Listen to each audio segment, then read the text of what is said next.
Muy buenas noches y bienvenidos a un nuevo programa de Susurros Jurídicos. Hoy vamos a hablar con Josefina Lamas, que es antropóloga forense, médico, ha trabajado en la Policía Nacional durante más de 20 años y con nosotros está también Inma, Yolanda, Mar, Antonio. Vamos a hablar de lo que es el trabajo de los forenses dentro de los juzgados. Vamos a intentar entenderlo y ver qué errores cometemos, cómo podemos mejorar, cómo debemos interpretar todo lo que ellos hacen en los tiempos. Y bueno, Josefina, primero agradecerte que estés aquí hoy con nosotros y darte la bienvenida. Y bueno, te vamos a empezar a preguntar, ¿qué es eso de la antropología forense? ¿Cómo lo podemos entender de una manera sencilla? Bueno, buenas tardes, buenas noches a todos. Mira, la antropología forense es el estudio y la identificación de los huesos para llegar a saber las características físicas del individuo y con eso, sobre todo en la parte de policía científica, poder determinar la identidad del individuo.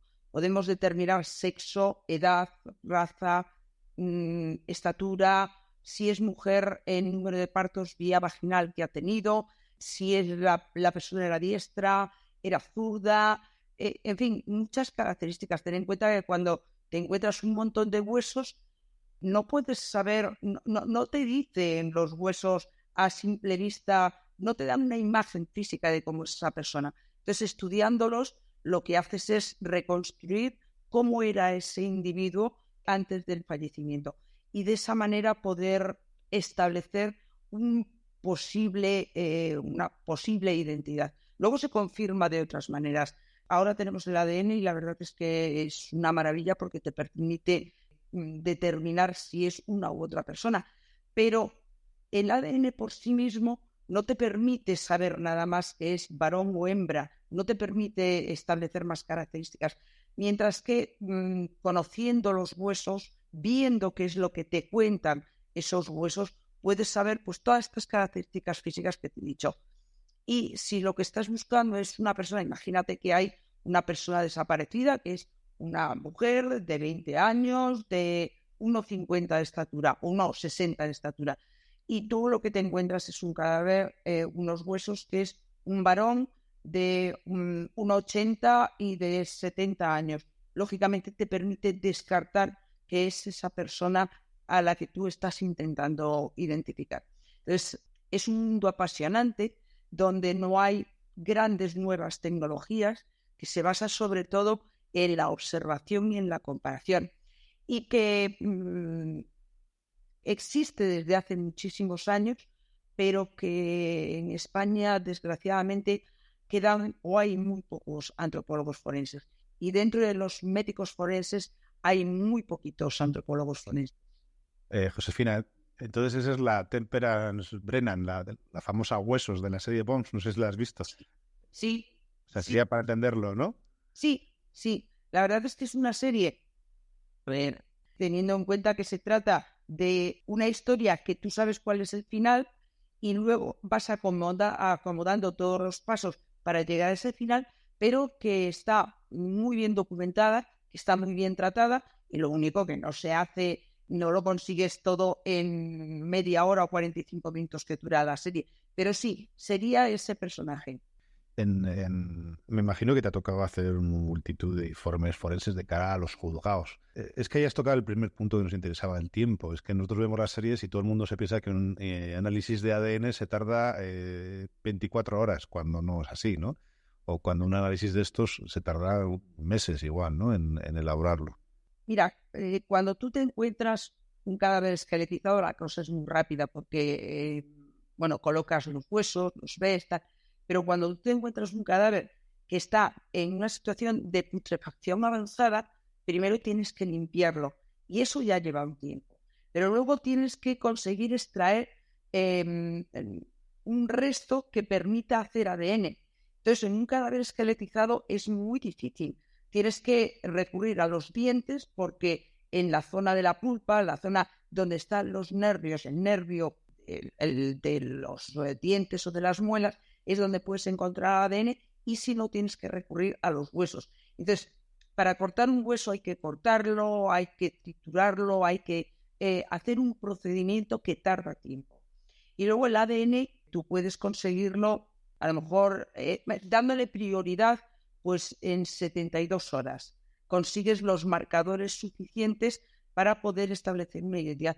Pero luego necesitas compararlo con, imagínate que tratamos de un cadáver que no tiene hijos, que no tiene hermanos, que tiene padres. Necesitas hacer el ADN de 2 personas, con lo cual pues estamos hablando de que a lo mejor puedes tardar una semana, pero con dedicación casi absoluta. La cantidad de asuntos de ADN que hay, eso es casi como imposible. Y si estamos hablando de delincuentes, la base de datos de ADN de la policía funciona rápidamente, porque eso es lo primero que... Sí, a ver, cuando tenemos un cadáver, cuando se hace el ADN de un cadáver anónimo, inmediatamente se mete en la base de datos y si hay match, rápidamente te lo va a indicar. Y eso es algo muy importante. Incluso, mira, yo recuerdo un caso en el que apareció un cadáver que se había ahorcado, se había suicidado y curiosamente estaba implicado, se metieron los datos porque no se sabía quién era y curiosamente estaba implicado en un asesinato, había sido el autor de un asesinato. Entonces, sí, los resultados son relativamente rápidos. No me quiero meter en este jardín, pero ¿hasta qué punto opináis todos la necesidad de que cuando nacemos se nos haga una prueba de ADN en vez de la huella dactilar? Ya. A ver, si no notamos que a nuestros clientes lo reseñen con el ADN en cuanto podemos, voy a dejar que me reseñen cuando nazca. No. No. Yo es que el excesivo control de las administraciones públicas y los datos tan privados, yo entiendo que para casos, y mira, lo digo tal cual porque como yo conozco a Josefina, que he trabajado con ella, Josefina es una de las forenses que trabajó en el 11M. Entiendo que si pasara eso que tú estás diciendo, pues efectivamente hubiese sido mucho más rápido lo que pasó y mucho menos duro para las familias. O no, Josefina, porque fue muy duro, ¿verdad? Para todos. ¿Tú piensas que, bueno, piensas que sería bueno? Tengo que decir que el 11M la identificación se consiguió en 7 días. 189 cadáveres en 7 días sin saber quiénes iban, haciendo muchas muestras, tomando muchas muestras indubitadas de gente que pensaba que podían estar sus familiares ahí, pues con muy poquito tiempo. Si debería de reseñarse a todo el mundo, terminará ocurriendo, pero yo no soy muy partidaria de ello. Yo creo que todos tenemos nuestro derecho a nuestra intimidad. Entonces, de la misma manera que a ti te identifican con te cogen ahora mismo las 2 impresiones dactilares, pulgar e índice, pero tú no puedes acceder a ellas salvo autorización judicial y tú no puedes acceder a esa base, no existe como base de datos, sino si tú tienes un cadáver y la documentación que lleva pone el nombre y los apellidos, tú solicitas una autorización judicial siempre y cuando los dedos estén en buenas condiciones para hacer una comparación de las impresiones dactilares, pero tú no puedes ir alegremente al DNI, coger la impresión dactilar y compararla. Necesitas una autorización judicial. Entonces, correríamos el riesgo de que hubiera un pirateo y que algo tan íntimo como es nuestra identidad genética pudiera quedar en manos de cualquiera. Yo no soy partidaria. Ya nos hemos lanzado las preguntas. Está Mar, Yolanda y luego Antonio, así que, Josefina, prepárate. Mar. Yo más que pregunta es que creo que Josefina ha dado en la clave. Yo considero bueno, yo soy de las que se niega a que sus clientes se hagan la prueba de ADN, siempre, por sistema. Solo en algunas ocasiones digo que sí, porque son cosas que evidentemente sé que su señoría va a acabar diciendo que sí, y lo que hago es ahorrar el trámite y el plazo. Pero que yo más que preocuparme de que nos lo hagan o que no, entiendo que no, pero también entiendo que, como ha dicho Josefina, va a llegar el momento en el que sí. Considero que es más un control de esa posible base, de cómo controlaríamos esa base, de quién controlaría esa base y de cómo acceder a esa base que de hacerlo o no hacerlo, que va a acabar siendo que sí. Dicho eso, te pregunto yo a ti como forense, esas autorizaciones judiciales que dices tú, que se usan para comparar las huellas dactilares, yo creo que eso se da por sistema, o sea, no es algo que se orguegue, ¿no? O sea, es algo que se hace siempre sí o sí. De hecho, yo te reconozco que nunca he visto una autorización judicial pidiendo esa comparativa de huellas. Directamente veo ya lo que es el oficio aportando el derecho. A ver, no, yo me estoy refiriendo a una parte muy particular, que es aquellos casos de los cadáveres, de la gran cantidad de cadáveres anónimos que pueden aparecer, a los que les puedes recuperar las huellas dactilares y que necesitas, porque tienes la sospecha de que puede ser fulanito de tal, sospechas muy fundadas, y que necesitas simplemente que te permitan acceder al DNI para poder cotejarlo. Nada más. En casos de delincuentes, bueno, sabéis que cuando fichan a una persona, eso va a una base de datos a las que de manera automática se puede acceder cuando tú encuentras una impresión dactilar o una huella dubitada.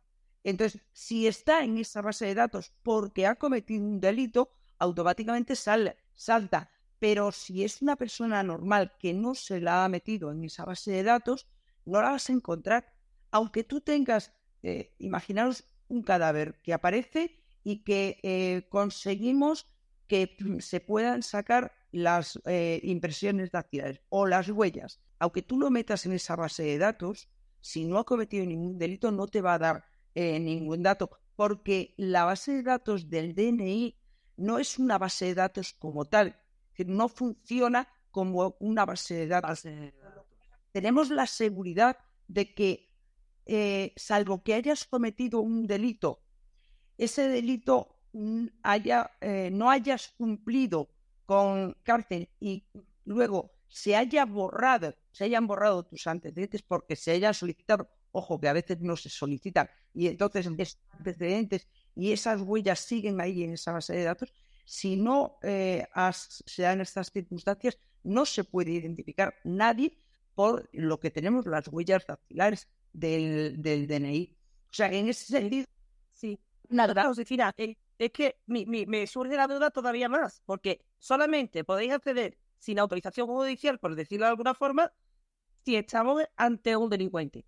O sea, ante un cadáver desconocido no tenéis acceso, pero ante un delincuente sí tenéis acceso al DNI o lo tenéis que solicitar. No tenemos acceso al DNI, solo tenemos acceso, se tiene acceso sin solicitar ningún tipo de autorización a una base de datos de delincuentes, nada más.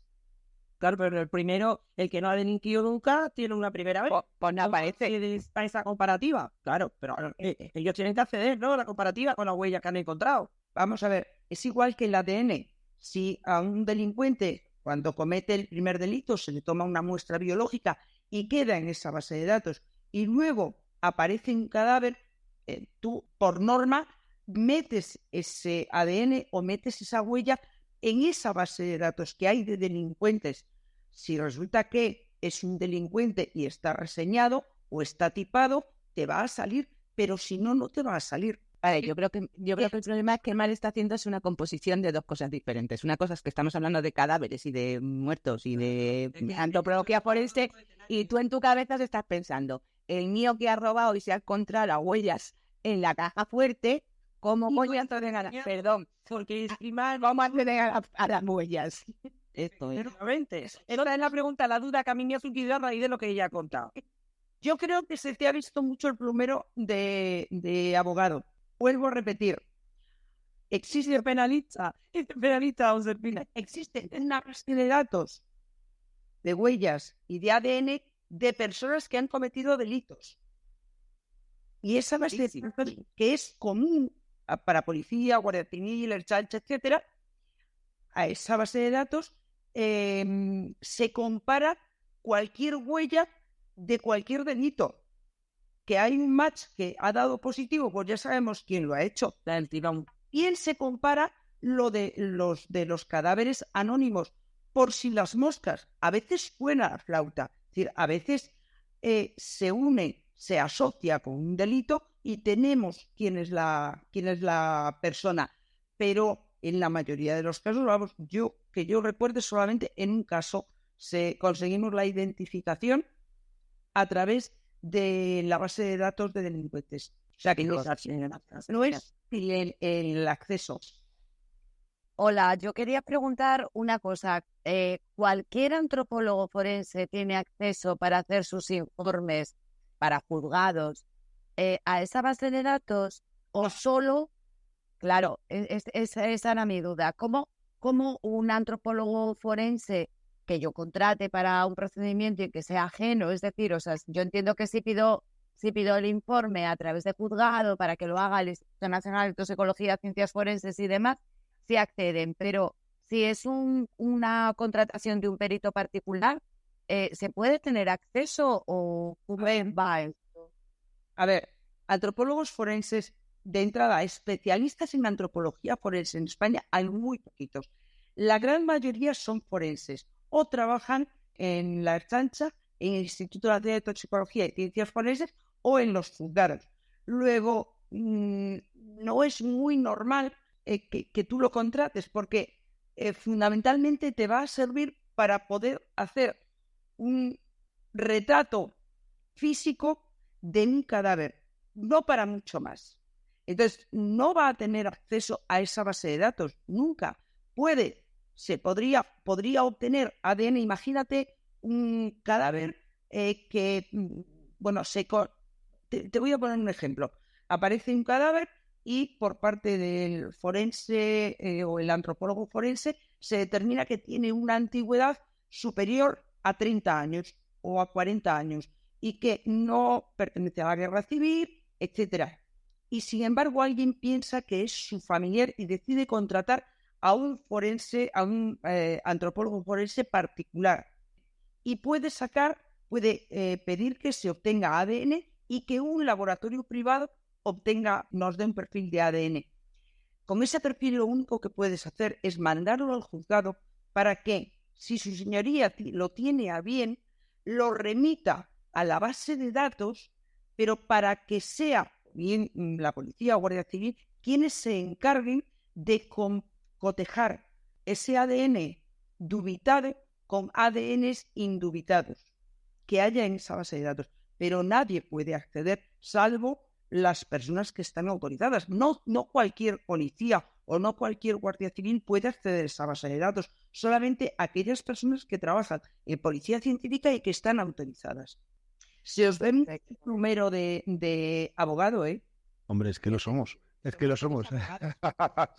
Pero escucha, se supone que estábamos intentando explicar a la gente cómo son los informes forenses y nos tienes con la boca abierta, escuchándote y preguntándote cosas que nos parecen flipantes a todos de la antropología forense. Esto es uno jurídico. Yo quería hacer una pregunta de antropología forense, ahora que está tan de moda, pero por lo atractiva que es, ¿no? Es una pregunta del pasado y no actual, ¿no? ¿Hasta qué punto es posible, Josefina, como vemos en algunas películas o leemos en algunas novelas, incluso vemos en documentales, determinar cómo murió una persona hace 300 o 400 años, por ejemplo, a través de huellas o marcas que se encuentren en lo que quede de sus restos? A ver, es posible determinarlo siempre y cuando haya afectado al hueso. Si ha afectado... Sí, te lo pregunto en concreto, por ejemplo, por el caso del hombre del hielo, o sea, lo conocerás, que es muy famoso, y por algún otro caso que he visto documentales en los cuales se indagaba sobre ese aspecto. Pero ese hombre estaba momificado, que es diferente. No es lo mismo estar esqueletizado que estar momificado. Momificado tiene el tejido pero seco, con lo cual cualquier lesión que haya sufrido en la piel, en el músculo, va a quedar ahí reflejada. Lo único que hay que buscarla. A veces incluso se puede rehidratar para ver en qué consiste esa lesión. Pero cuando hablamos de esqueletos, de cadáveres esqueletizados, salvo que haya afectado directamente al hueso, no puedes determinarlo. Mira, vale. Veo mucho esto.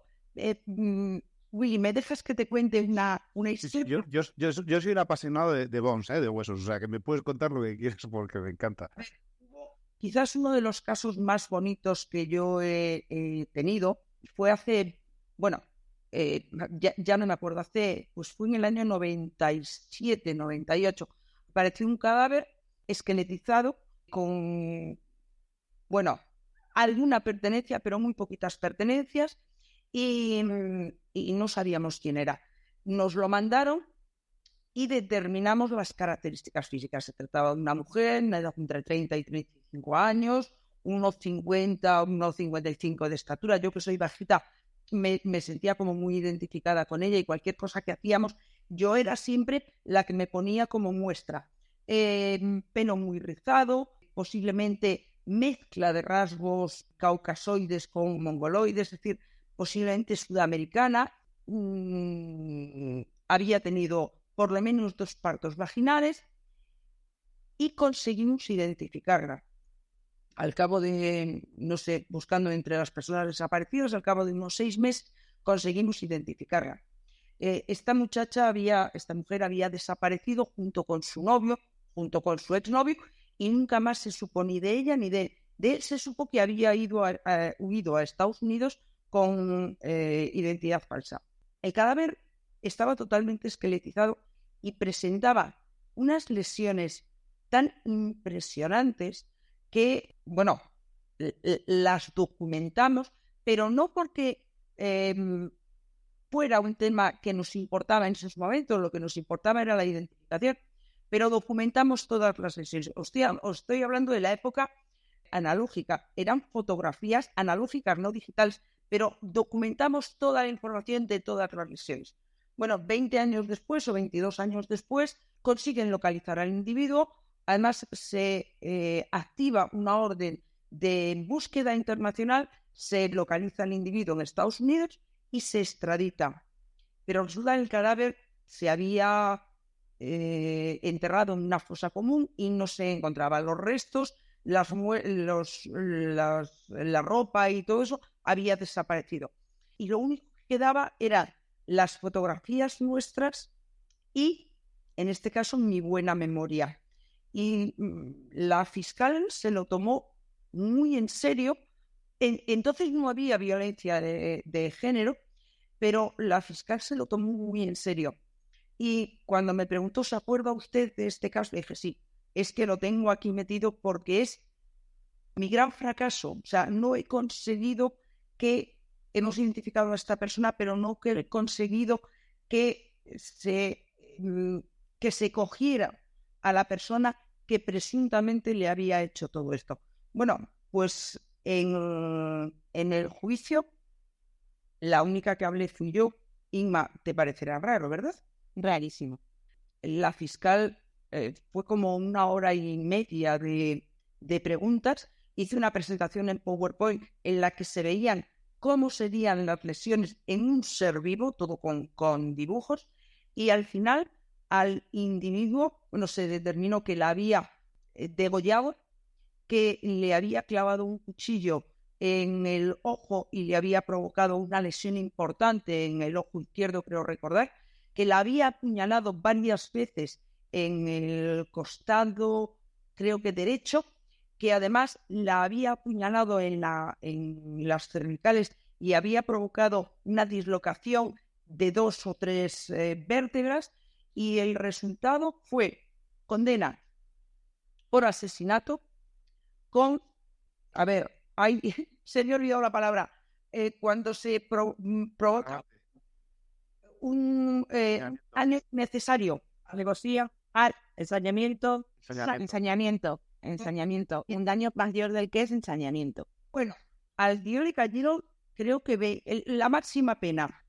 Y bueno, la fiscal estaba encantada. O sea, la fiscal me decía, gracias a que vosotros habéis guardado esos datos, habéis podido decir todo lo que pasó con esta mujer. Entonces, es real.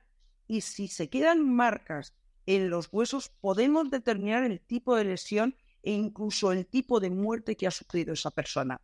Y ahora voy a entrar yo y te voy a interrumpir, porque me voy a llevar el tema a mi terreno, porque como has dicho, Inma, yo no hablo. Pues vamos a... Es que si les dejo, se siguen preguntando de antropología forense hasta los siglos de los siglos. Y ya les daré tu teléfono para que te hagan consultas. Veníamos, Es súper interesante, pero claro, es que a mí también me interesa esa otra parte tuya profesional que yo he compartido contigo y que es tu trabajo de perita ahora mismo, en la que hemos compartido un caso en la que había un flagrante error en un informe forense y nos encontrábamos ante ante una acusación muy grave, que si ese informe hubiese estado bien hecho, yo estoy segura y convencida, profesionalmente yo y las otras 2 letradas que llevamos ese asunto en concreto, que nunca hubiese seguido adelante. Gracias a ti y a otros 2 peritos, que son 2 peritos psicólogos que desde aquí les digo ya que también los pienso invitar. Sobre todo fue muy importante su parte, pero también la tuya. La tuya fue fundamental. Entonces, esos errores que se cometen a veces desde de los forenses o las instituciones de los juzgados nos llevan a cosas como esta, que tú tuviste que entrar y hacer un contrainforme que fue brillante y que efectivamente la declaración duró 1 hora y pico sin que te interrumpiera la juez. O sea, fue tan interesante, también lo explicaste. O sea, ¿qué es lo más importante? Voy a empezar por partes. ¿Qué es lo más importante de un contrainforme cuando nos encontramos un informe pericial que entendemos que es erróneo? Primero tienes que poner de manifiesto todos los errores que tú has visto, que ves en ese informe pericial, y en segundo lugar, dar tu versión científica de lo que realmente ha ocurrido o no ha ocurrido, lo que hay o lo que no hay. Es decir, el médico forense no se cuestiona. Los médicos forenses en general, que hay grandes médicos forenses en España, Y lo comparto. no se, es palabra de Dios, no se cuestiona. A ver, cuando yo era forense, médico forense, iba como forense oficial, no se cuestionaba lo que yo decía. A veces me daban caña, pero no se cuestionaba lo que yo decía. Ahora se me cuestiona mucho más y me preguntan mucho más. Pero cuando el médico forense se equivoca, hay que ponerlo de manifiesto. Y cuando describe una lesión que no existe, pues tienes que ponerlo de manifiesto. Y tienes que decir que si hubiera habido esa lesión, la morfología de la parte lesionada sería esta y esta. Y si no lo encuentras, tienes que decir que no se encuentra. Pero sobre todo, tienes que aportar mucha bibliografía, mucha información. No vale decir, no hay esto y no tendría que haberlo. No, tienes que decir, según la bibliografía, en el 80% de los casos tendría que haber esta lesión, en el 65% de los casos la lesión sería de esta manera y en el 40% de los casos sería de esta otra manera. Es decir, tienes que documentarlo bien. Y hay veces que, por desgracia, los informes forenses son muy parcos en información y se considera que, como lo digo yo, que soy el que más sabe de esto, pues ya está. Yo creo que me estoy ganando alguna enemistad. A ver, pero estamos hablando de los que son erróneos. Yo no pongo en duda que hay buenos forenses en España. Pero en el caso concreto en el que estamos hablando, lo he dicho muy claro. Yo estoy convencida, y 2 letradas más, que eso no hubiese seguido adelante si no está ese informe forense, que llega a una conclusión absolutamente errónea porque el informe está mal hecho desde el inicio. Es más, se contradice con el de otro médico que hace la misma inspección cuando ve a la niña, o sea, la misma, ¿cómo se llama? No me sale ahora, parezco nueva. Vale, o sea, la misma exploración. La misma exploración. Vale. O sea, sé diferenciar lo que es un sangrado activo y no sé diferenciar lo que es una exploración. Bien. Entonces, esto es un chiste entre nosotras. Sí. Es muy importante, creo, no podemos dar muchos datos del caso, pero a mí algo que me sorprendió mucho de cuando te contraté, y como esto es también para los compañeros, un consejo para, por lo menos en mi caso, que voy a explicar cómo yo te contraté y cómo yo te contacté, ¿vale? Si le parece bien a mis compañeros. Yo ya tengo un psicólogo y una psicóloga trabajando conmigo y yo les pido una médico forense porque aquel informe a simple vista tú lo veías y decías, esto es imposible, que es lo que me estás contando. O sea, yo decía, no es posible, se veían las contradicciones, pero yo no soy médico. También es cierto que yo se había pasado a un médico que ya me había corroborado que efectivamente eso era imposible, pero yo necesitaba un perito que fuera médico y me dijera esto es así, así, así, ¿no? Entonces, cuando yo le dije a mi equipo si tenían a alguien, me dijeron Josefina Lamas. Y Josefina me dijo a mí, vamos a hacer la consulta por si sí o si no. Y Josefina en media hora había mandado la contestación de que sí aceptaba el tema porque efectivamente había un error muy grave en el informe y me había desgranado lo que yo ya prácticamente sabía porque me había dicho otro médico en media hora. O sea, es muy importante, compañeros, cuando vamos a hacer informes que contratemos a peritos que hacen como hizo Josefina. Yo hasta que no lo vea y sepa que puedo hacer un contrainforme no te voy a decir que sí. Josefina me dijo que sí, hizo ese contrainforme. Y hay una cosa de lo que estás diciendo de la documentación que me llama mucho la atención, porque sabes que en el juicio intentaron alegarnos de contrario, que es que nuestros informes eran muy largos, nuestros informes eran buenísimos, tan buenísimos que ganamos el caso. Me llamó mucho la atención una cosa porque, a ver, era una chica joven, tal no sé qué, y había una cosa determinada que era un posible sangrado, que nosotros veíamos que no existía en un informe y en otro sí, y hay que manejar posibilidades cuando hay un tipo de lesión. Y Josefina me explicaba un día que en medicina no hay nada exacto, pero sí que muy o poco probable, ¿no? Era Josefina como me lo explicabas. Josefina me decía, o sea, en el momento que yo estoy hablando de este, si hay ese sangrado, que no era un sangrado, era un resto hemático, que es una cosa diferente a un sangrado activo, esto quedó muy claro que el juicio, me dijo, puede ser el síndrome del día 14. Yo dije, ¿qué coño es eso? Perdón por el cambio. Y entonces Josefina, como es médico, y como además sabe de qué está hablando, me dice, lo vio claro, dice, las posibilidades que sea esto, esto y esto, y tenía muy claro que era el síndrome del día 14, que es que las mujeres cuando tenemos una ovulación en medio del ciclo, en el día 14 podemos tener un pequeño sangrado. Y eso fue una clave fundamental para solucionar y fundamentar ese informe. Entonces, mi consejo, contrate a la gente que tenga esa capacidad y sobre todo que cuando tengan que decir un informe, que no.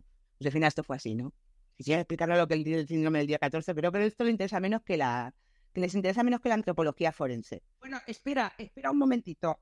Les interesa menos dependiendo. Hay casos en los cuales una mujer con síndrome de día 14 se ha utilizado y que ha agredido a su pareja o ha agredido a otra persona y se ha utilizado como atenuante las alteraciones hormonales que provocan alteraciones mentales en mujeres o bien con el síndrome del día 14, es decir, que están ovulando o que están con la regla. Luego, a los abogados penalistas, que lo tengáis en consideración, que es importante. Desde luego nos estás dando una de clave, Josefina. Yo les he dicho a mis compañeros que era fantástica, pero creo que ahora están todos diciendo, por algo lo dice.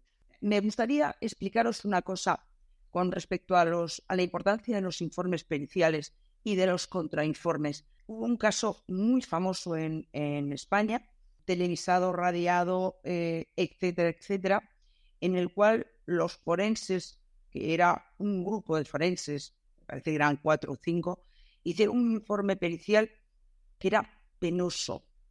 Os pongo simplemente un ejemplo. Ponían en niños de 2 a 3 años, no, en niños de 0 a 2 años, cuando se les asfixia por sofocación, en el 30% de los casos se produce esta lesión. Y en el 70%, pregunto, es algo que no se puede permitir. Y el abogado tiene que verlo. Y si no lo ve, tiene que tener un experto para que le diga, oye, este informe forense tiene aquí un error enorme. Os pongo ese ejemplo. La persona tuvo vómito en el informe forense. A la hora de hacer la exploración de tráquea y de esófago, aparecen limpias. Luego, si ha tenido un vómito, ¿cómo va a estar eso limpio? Pues también hay que tenerlo en consideración. Y otras muchísimas cosas más que son importantísimas a la hora de poder pedir un contraperitaje. En este caso se pidió un contraperitaje que fue fantástico, no sirvió de nada porque ya estaba la condena del telediario, pero en un caso que no sea mediático, el ver los errores que cometen los médicos forenses o el Instituto de Toxicología o la policía o la Guardia Civil, es decir, que no somos infalibles, Y yo lo sé muy bien. En esos casos, el saber que existen esos errores y poder pedir un contraperitaje por un profesional que pueda decirte, mire, en el 70% de los casos de niños de 0 a 2 años que mueren ahogados, pues no se produce esa lesión. Pero si estamos hablando de que es una persona que tiene 18 años, no me sirve ese ejemplo que usted ha cogido porque le interesaba. Entonces, hay que tener muy en cuenta que a veces, sin querer, los forenses se inclinan hacia un lado hacia el que no van las pruebas, simplemente pues porque les da el pálpito o porque emocionalmente les supone una desviación las circunstancias que han rodeado a ese cadáver o porque, porque se inspiran en ese momento o porque no le dan, no valoran, porque los árboles no les dejan ver el bosque. Y es importante que el abogado sepa valorar esa información y poner en cuestión y en duda todos los datos que se ofrece en un informe pericial, un informe de cualquier instituto y poder hacer un buen contraperitaje. Yo te iba a decir otra cosa porque, claro, yo como conozco tus informes y sé cómo son y son tan así, decías lo de la bibliografía, lo de decir, esta es la posibilidad de que esto haya sido así, que explicabas muy bien lo de los vómitos, todo esto. A mí me pareció muy, muy bueno tu informe, entre otras cosas, porque descartabas posibilidades y a la vez dabas posibilidades, pero todo además puesto en contexto con el análisis de la documentación que anteriormente yo te había mandado, no solo el informe forense, con todos los datos y todas las declaraciones y con todas las cosas que realmente, porque tú tienes que saber, supuestamente, o sea, si me han agredido sobre una pared de hormigón gordo, tengo heridas en la espalda, en los brazos, en las manos, ¿no? Y si le estoy contando esto, pero no aparecen esas heridas en el informe, pues tú tienes que decir, esto no puede ser, eso también es así, ¿verdad? Efectivamente. O sea, que tú tienes que tener unos antecedentes, o sea, en los informes tenéis que estar, o sea, es lo que te tenemos que decir, compañeros, toda la información posible del caso. A ver, para hacer un buen peritaje, tú tienes que tener todo, desde la primera declaración, desde la primera instrucción hasta lo último. Lo que sobra son, y no nos hace falta, son las comunicaciones del abogado con el juzgado, del abogado con el fiscal. Pero todo lo demás, los informes policiales, las inspecciones oculares, los datos forenses, los datos clínicos, todo eso, incluso los antecedentes personales de ese individuo, todos esos datos son importantísimos porque te permiten hacerte una idea de si es necesario hacer un contraperitaje o no es necesario. Hay veces que se hace un contraperitaje simplemente porque te lo pide el abogado y tiene que salir. Y a veces se dicen unas mentiras enormes. Yo creo que hay que encontrar un perito que en un momento determinado, yo lo he dicho alguna vez, no te voy a hacer un contraperitaje o no te voy a hacer un peritaje porque las cosas no van así, porque no hay que contraperitar nada ni hay que peritar nada. Y a veces hay que tener la honradez de decirlo, porque si no, puede ocurrir que te saquen los colores en un juicio y que te quedes con el culo al aire. No, y que nosotros perdamos el caso por hacer una cosa tan tonta como esa. Efectivamente. Yo recuerdo un informe pericial, un contraperitaje. Yo he llegado a hacer contraperitaje del contraperitaje mío, en el que se inventaba que existía una bolsa de alcohol en el estómago, que 3 horas después o 4 horas después liberaba ese alcohol. Mire, eso es imposible. Claro, le sacas los colores en medio del juicio y no saben qué contestar. Entonces, le sacan los colores al perito, pero el abogado no sabe dónde meterse. No mata al perito en esos momentos porque tiene que mantener las formas, pero le has hundido el caso.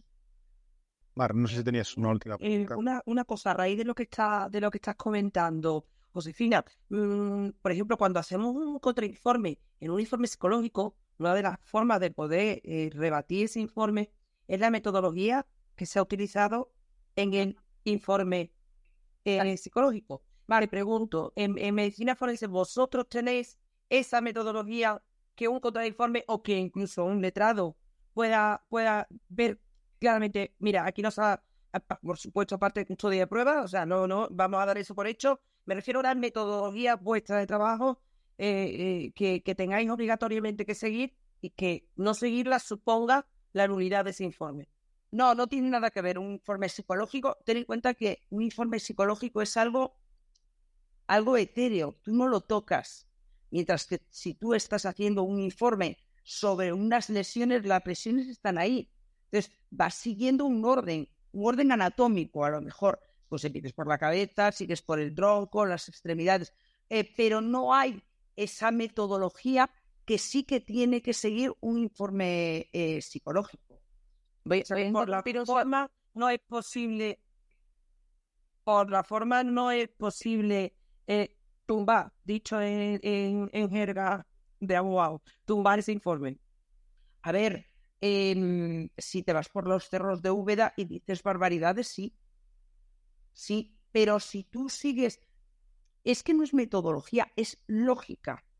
Es lógica y, por supuesto, si tú estás contraperitando una autopsia, tú tienes que seguir las mismas pautas que se sigue a la hora de hacer una autopsia. Tú no puedes empezar por las lesiones en los pies y descartar las lesiones que pueda presentar en el cráneo. Tú tienes que seguir la misma pauta que va siguiendo el médico forense. Claro, pero tú la pauta del médico forense para hacer la primera autopsia, ¿sí la tienes?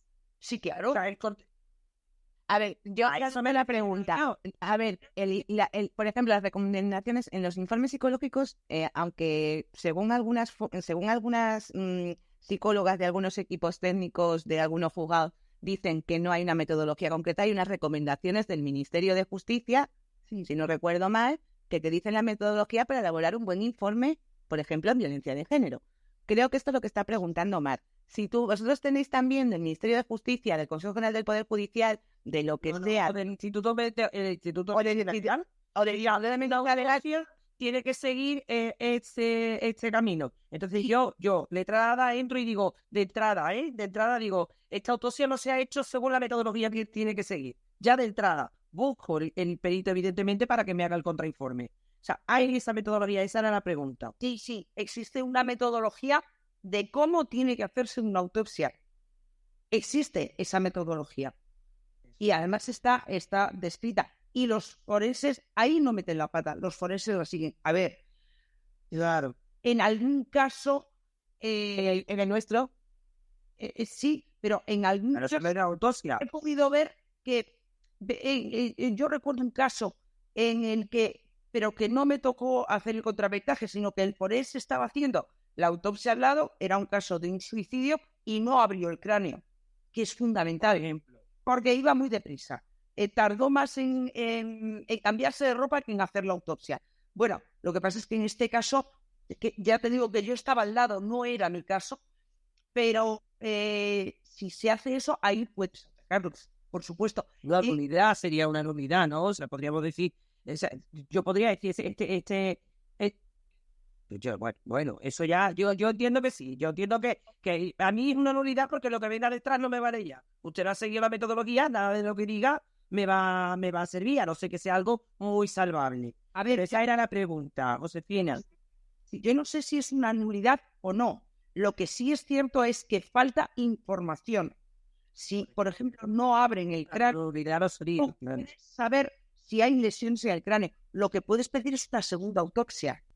No, yo sí me interesa lo que digo, que el informe es inválido. O sea, nulidad no, porque no es nulidad de ninguna actuación. Simplemente es un informe sin validez probatoria, diría yo. Sin validez probatoria. Incompleto, sí, es incompleto.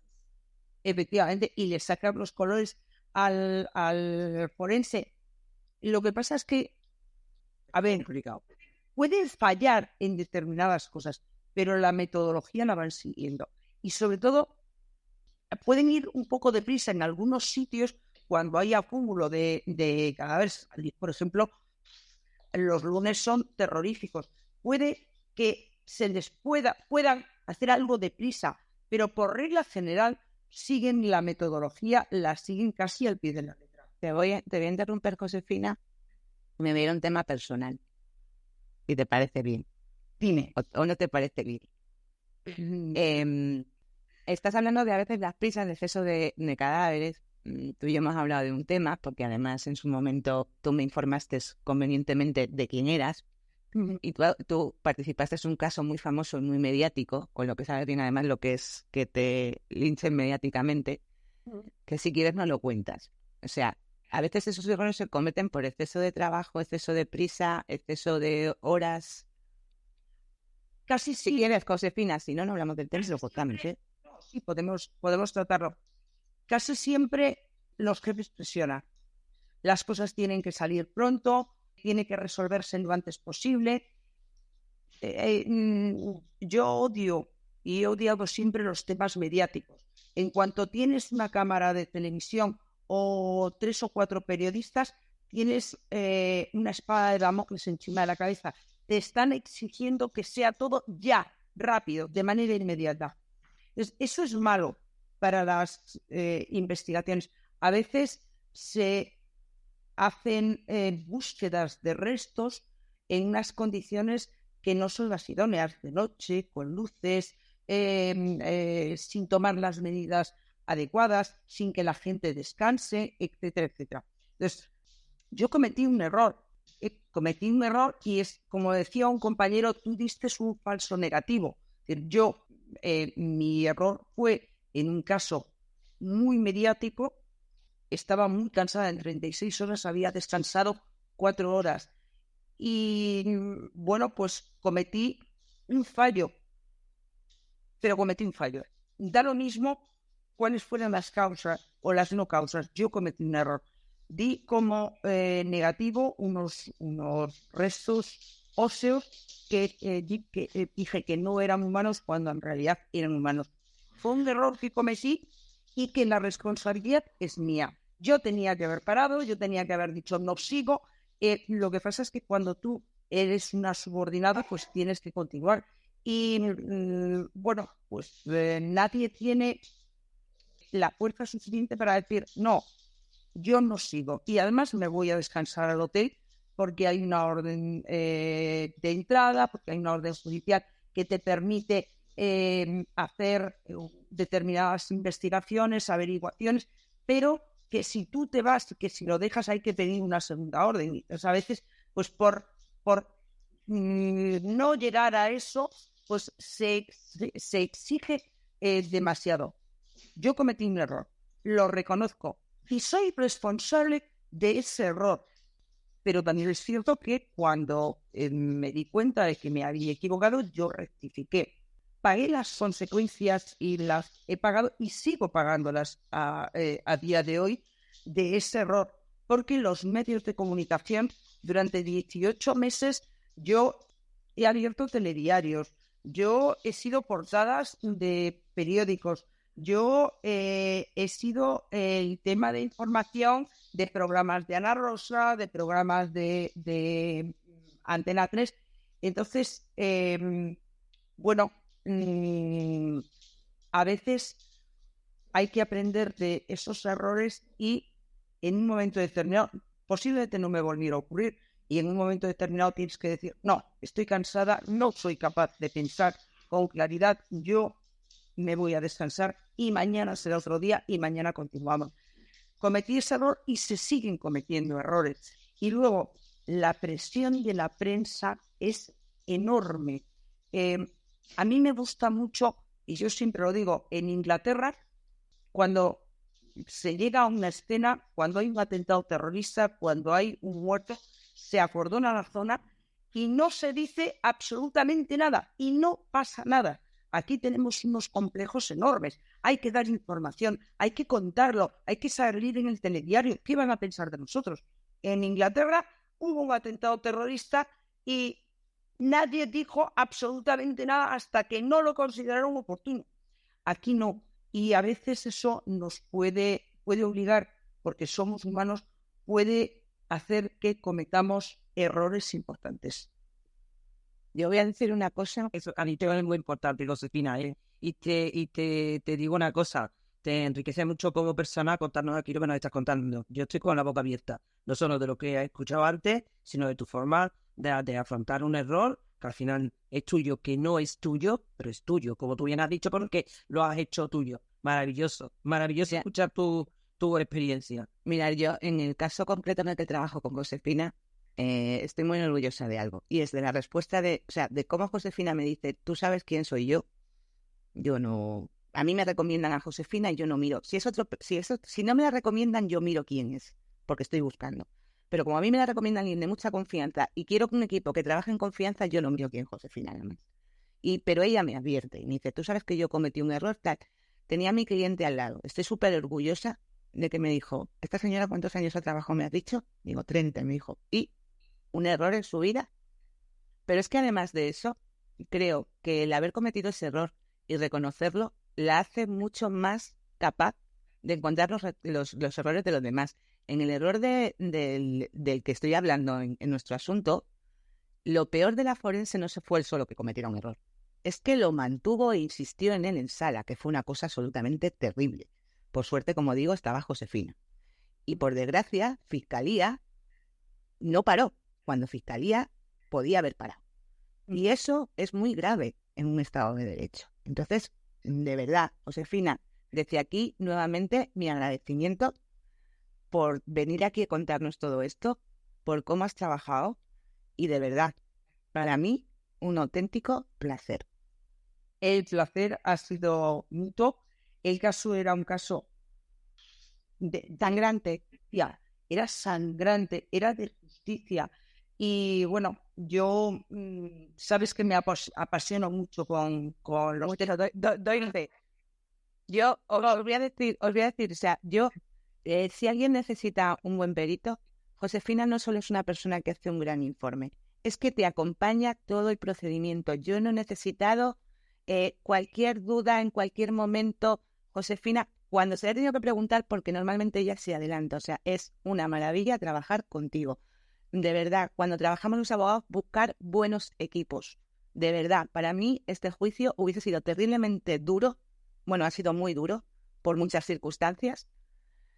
Y sin el equipo que he tenido trabajando a mi lado, entre ellos Josefina, que me han sostenido cuando encontraba muros en la justicia que lo que estamos haciendo eran sangrantes y no eran justos, he tenido un equipo maravilloso que me han dicho, es imposible que esto te digan que no, porque esto es así, así, así, así, tira para adelante.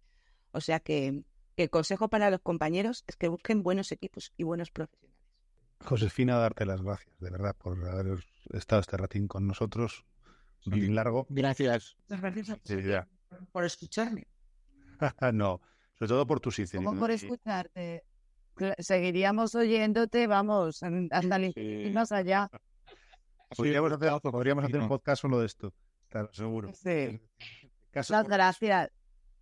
Así que nada, agradecértelo, agradecer a Inma, a Mar, a Yolanda y a Antonio, que han estado aquí todos escuchándote y preguntando. Y a los que nos han escuchado hasta ahora, pues agradecer también que estén hasta ahora en el programa y que nos vemos en el siguiente. Buenas noches o buenos días, o lo que sea.